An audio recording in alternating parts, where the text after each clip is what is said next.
Media మిత్రులకు అందరికీ నమస్కారం అండి. నా పేరు గాయత్రి. మా ఆయన వల్ల బాధపడుతున్నానని చెప్పేసి ఇక్కడ మీడియా ద్వారా కొంచెము తెలియజేద్దామని వచ్చాను.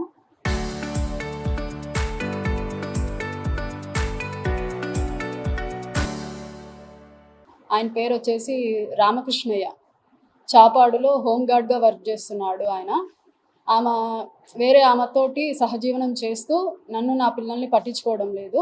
ఆయన డిపార్ట్మెంట్లో ఉన్నాడు కాబట్టి ఏం చేసినా కూడా ఆయనకి ఫేవర్గానే పోతుంది. డిపార్ట్మెంట్లో వాళ్ళు కూడా ఆయనకే సహాయపడుతున్నారు. నేను ఎన్ని చేసినా పోరాటం చేసినా కూడా నువ్వేం చేసుకుంటావో చేసుకునే విధంగానే నన్ను నా పిల్లల్ని రోడ్డుకి వేసినాడు. ఇప్పుడు ఆమెతో కూడా కాంటాక్ట్ అవ్వడము, వేరే వాళ్ళతో చెప్పించడము అన్నీ జరిగితే వాళ్ళని బెదిరిస్తున్నారనమాట. ఏం చేసుకుంటారో చేసుకోండి అని తను మాట్లాడుతుంది, అతను మాట్లాడుతున్నాడు. ఎక్కడికి పోయినా కూడా నాకు న్యాయం జరగలేదు. అందుకని ఇంకా చివరిసారి అని చెప్పేసి ప్రెస్ మీట్ పెట్టడం జరిగింది. ఎస్పీ గారికి ఏమి ఇవ్వలేదు, డిఎస్పీ దగ్గరికి వెళ్ళాను నేను. వెళ్తే అక్కడ అంటే ఏం చెప్పారంటే కొంచెం ఏమన్నా మీరు మాట్లాడుకోండి అంటే అమ్మ వాళ్ళది ఇక్కడే అయితే వెల్ సెటిల్డ్ మొత్తం అంతా అక్కడే ఉన్నారు హైదరాబాద్లోని.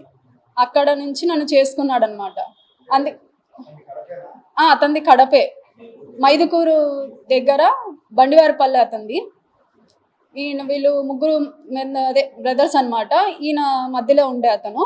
వాళ్ళ బ్రదర్స్ కూడా అదే చెప్తున్నారు, ఇంకా నువ్వు ఏదైనా చేసుకో, మేము కూడా సపోర్టివ్గానే ఉంటాము, అతను చెప్తుంటే వినటం లేదు అని చెప్పేసి అన్నారన్నమాట. అందుకనే ధైర్యం చేసి ఇక్కడికి పెట్టాను నేను.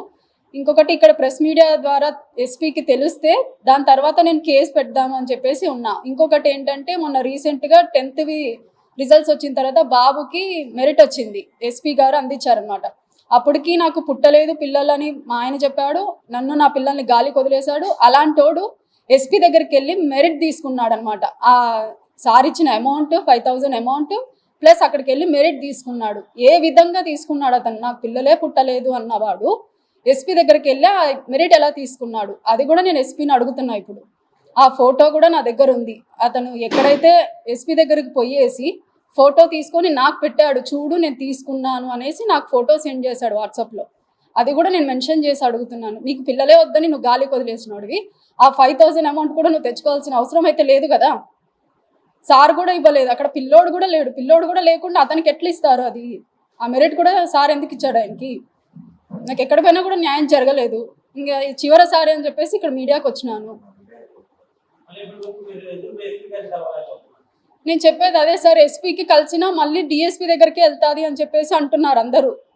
మళ్ళీ మైదుకూరికే వస్తుంది అది, ఎస్పీ దగ్గర పెట్టినా కూడా అతను ఎక్కడైతే వర్క్ చేస్తున్నాడో అక్కడికే వస్తుంది అని చెప్తున్నారు. మళ్ళీ అక్కడ కూడా నాకు న్యాయం జరగదేమో, ఎస్పీ దగ్గరికి వెళ్తే అది కూడా మళ్ళీ నేను వెనక్కి రావాల్సి వస్తుందేమో బాధతోటి అనే ఉద్దేశంతో ఇంతవరకు నేను పెట్టలేదు అక్కడికి.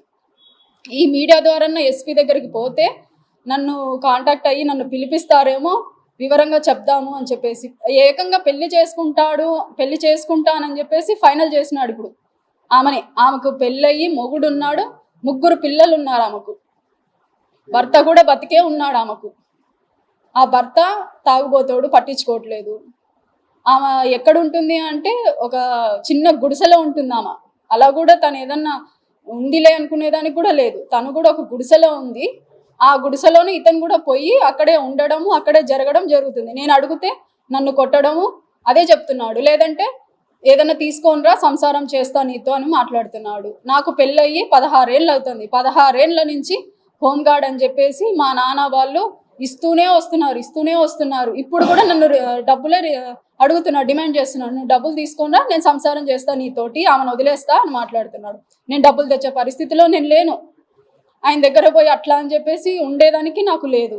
నన్ను ఇప్పుడు దగ్గర 6 నెలలు అవుతుంది నన్ను పట్టించుకోక. 15 రోజులు తిండి లేకపోతే కూడా మా నాన్న డబ్బులు వేస్తుంటే నేను తెచ్చుకొని తినే స్థితికి తీసుకొచ్చినాడు. నన్ను వాళ్ళకు పెడుతున్నాడు, నన్ను నా పిల్లల్ని పచ్చి పెడుతున్నాడు.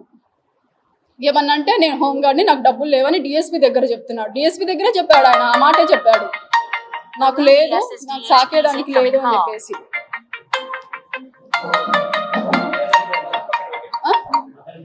రామకృష్ణయ్య.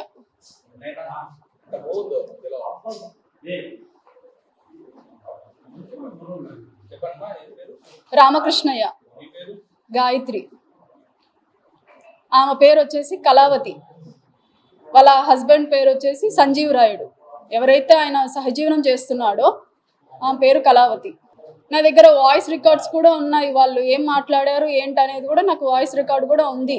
అంటే వాళ్ళ బావ వాళ్ళు వెళ్ళి చెప్పారనమాట ఆమెకి, ఇలా బాధపడుతుందామా, నువ్వు చేయడం కరెక్ట్ కాదా అంటే, నాకు అండగా ఉన్నాడు అతను, నేను వదిలిపెట్టను అని చెప్పేసి కూడా ఆమె వాళ్ళతో మాట్లాడడం జరిగింది. ఆ కాల్ రికార్డ్ కూడా నా దగ్గర ఉంది. ప్రూఫ్స్ తోటే వచ్చాను నేను ఇక్కడికి ఈ మీడియా ద్వారా, కనీసం ఎస్పీ దారి కన్నా వెళ్తాది అని చెప్పేసి.